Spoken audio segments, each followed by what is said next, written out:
Hey guys, welcome back to the channel. So as you can see here behind me, I got the Freightliner out and I am going to look at some more hay equipment, and there's 3 pieces for one price.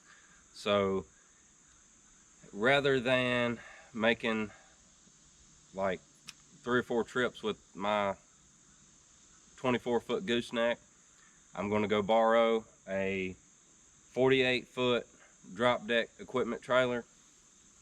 And I've talked about this in some of my other videos. I actually borrowed it to haul that John Deere that I think it was a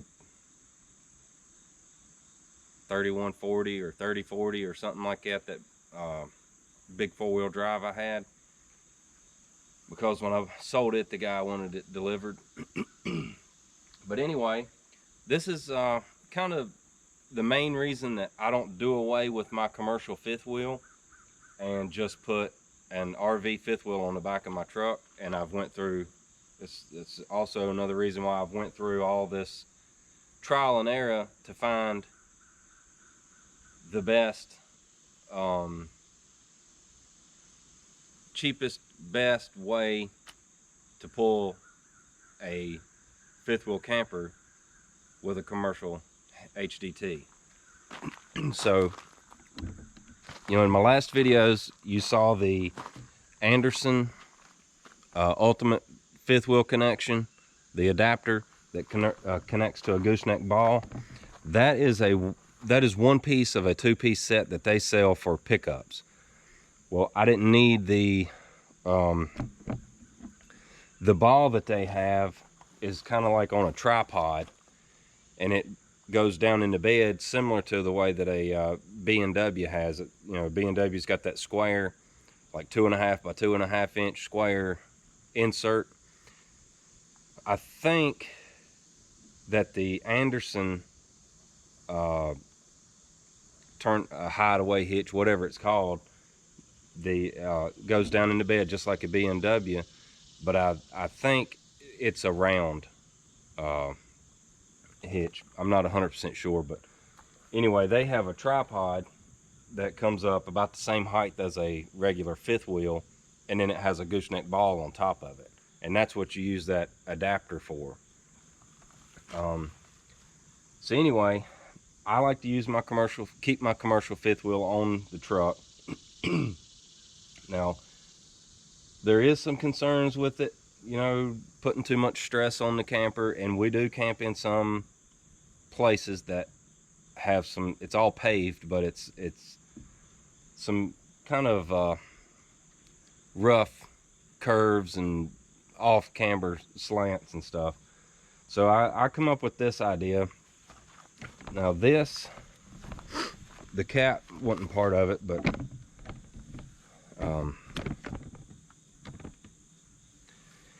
from here, the top of this plate down is what's called a weld-on kingpin. And I bought that. I actually first bought one of these with a ball welded on it, but the ball didn't have this long riser right here. It was down real close, and the adapter completely consumed the ball, and the adapter actually hit the plate, so it took all the play out of it. So I sent that back. The guy was kind enough to give me a refund, and I bought this plate by itself. It was flat across the top. Then I bought a 2 5/16 gooseneck ball with that high rise on it. Took it to a machine shop. They drilled it, tapped it, screwed it in, and then put a bead of weld around it right here. So that's solid. And you guys haven't seen that I done this. Like the first video, I took a bunch of those plastic lube disc plates and stacked them under here. I put 3 under here to raise it up, to put pressure on it and to keep everything tight. That worked okay. It still had some play in it, so but I wasn't happy with it. So later I drilled it out and tapped this plate and put some grade 8 bolts in here, and just put these nylock lock nuts on here where you can jam it down. But I actually tapped this plate right here, so Anyway, uh, I have pulled the camper a couple times with it like this, and that's solid. That is a really good way to go. I couldn't find on the internet, I couldn't find this plate with that tall of a ball welded on it. So like I said, I had to go to a machine shop and have them, told them what I wanted, and they done it for me. If I was going to do it again, I'd have them do this part too. So that right there that's the ticket, in my opinion. That combined with the Anderson Ultimate fifth wheel adapter that you can buy separately, but then I had to come up with a way to block the fifth wheel so that it didn't rock back and forth. But now I can use it either way. So I'm getting ready to take that out because I'm going to borrow that trailer to haul some equipment on.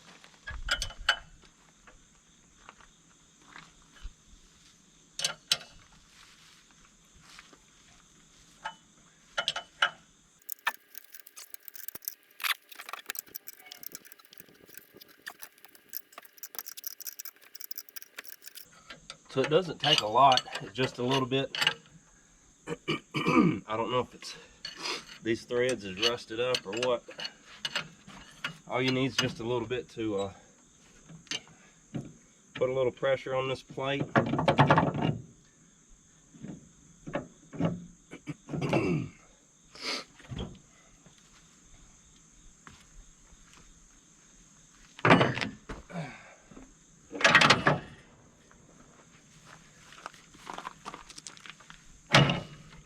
It comes right out of there. Now you'll notice, and I've been called out about this before, but there's no grease on the ball. And the reason for that is the Anderson coupler has all nylon inside of it. So it actually says it's greaseless, do not grease it. So I don't. But, you know, as you can see, there it is, simple as that. It works really good, and it's, you know, something small enough you can just drop it in your toolbox or whatever. If you're doing something like hot shotting or something like that with a truck like this, a setup like this, you could pull anything with it. If you're going to pull a gooseneck trailer, you could use that adapter, and you just have to adjust the neck on the trailer to get the ride height right. And as far as blocking this fifth wheel up, as you can see, I took these, I think they're 1-inch bolts, and I had to play with the height because all fifth wheels are going to be a little different. Welded a nut on all 4 sides, and I drilled the nut and put a set screw in it. Just back that set screw out a little bit. That set screw just keeps the bolts from working loose. I don't know that they would have or not, but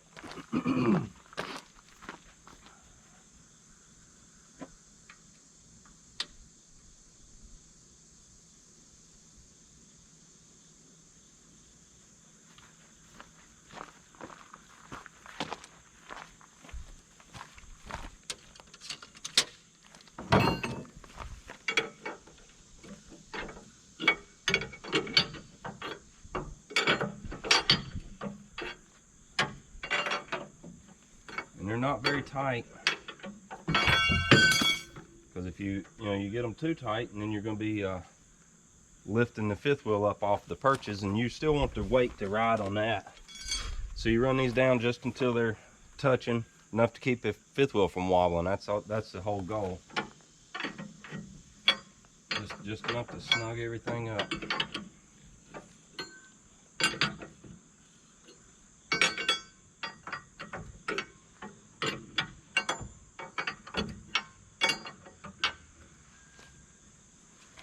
Use a little WD-40.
what I can't remember. I think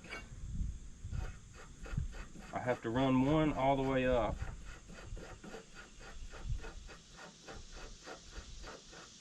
I think I have to take them out is what I'm getting at, because alright, so that's just below the fifth wheel. We'll see. This is the first time I've pulled a commercial trailer with it since I've done this. I'm just not sure if that gives it enough. It'd be good if it did.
I kind of feel like yeah, it's going to hit the back of the frame before it hits the fifth wheel anyway. Before it hits the stops.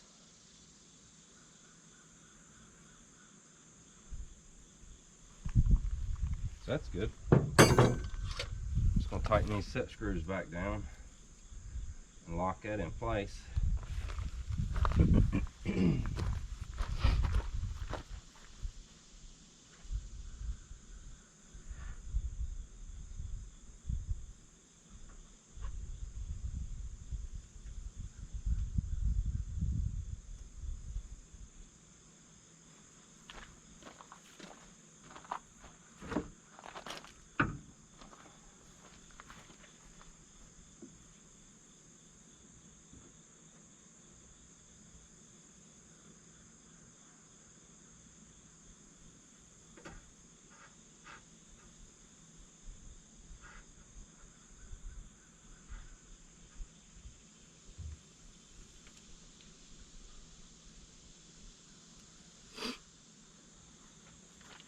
Pretty extreme conditions, I think, if you get the fifth wheel in that kind of shape.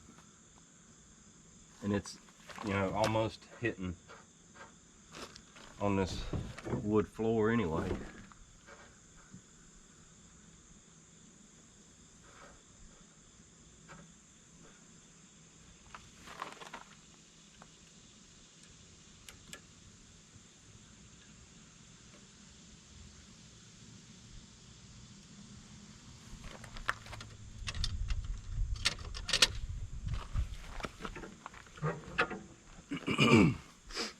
So that's basically it. You know, the fifth wheel is going to stop right here anyway, and like I said, I just looked down the angle of that, the tail end of that frame right there, and the fifth wheel is steeper than the frame, so you know, technically if your trailer's in at that much angle, the frame end of the frame is going to hit anyway and bind up. So we'll get some grease, grease them jaws, and grease these saddle bushings right here. I'll take the toolbox off and the basket of camping firewood, and we'll be ready to go get the trailer. But anyway, I wanted to show you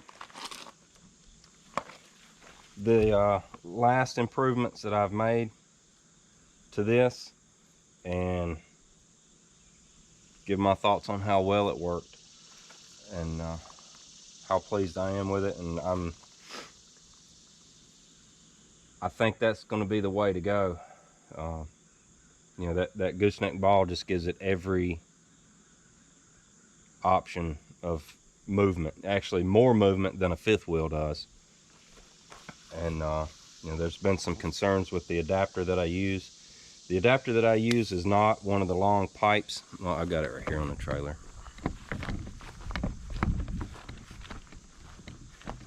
So this is the adapter, and it basically is the same height as the kingpin, so it's not putting a lot of leverage down here that, you know, puts a lot of stress on this little thin fifth wheel plate pulling back and forth. It's actually, it just slips right up over it. I've showed it on video a couple times. Then you tighten these screws down and it locks it in place. It was, a guy had some concerns with these set screws, saying that the fifth wheel at some point the coupler would move. That's not been the case.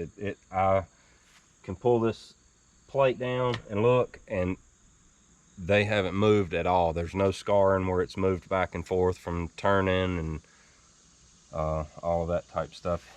I think his concern was that when it's under here and you're pulling in an extreme case, turning in a parking lot or something like that, and you got your ball hooked here and you pulling that direction on it, he's saying that this is going to spin around. It don't. It really don't. It locks in place and it holds really good. So I like it. It's works out good for us. I've got it off right now because I have to pull my camper up a driveway with the Super Duty because it's four-wheel drive. My truck, my Freightliner, does not have lock-in differential, so even if it did, I don't know if it would pull it up it or not. But I just dropped my camper at the bottom of the driveway, and right now I have to take this off, which is just 15/16. Take these two bolts out and a 1/4 inch Allen, run these set screws down, drop it off, and I'll stick a lube plate back on it and hook it to the Super Duty with the fifth wheel and pull it up here. But eventually I would like to fix something to where I don't have to take this off. I can leave it on all the time. Just a ball on the back of it where I can just set it down and pull it up.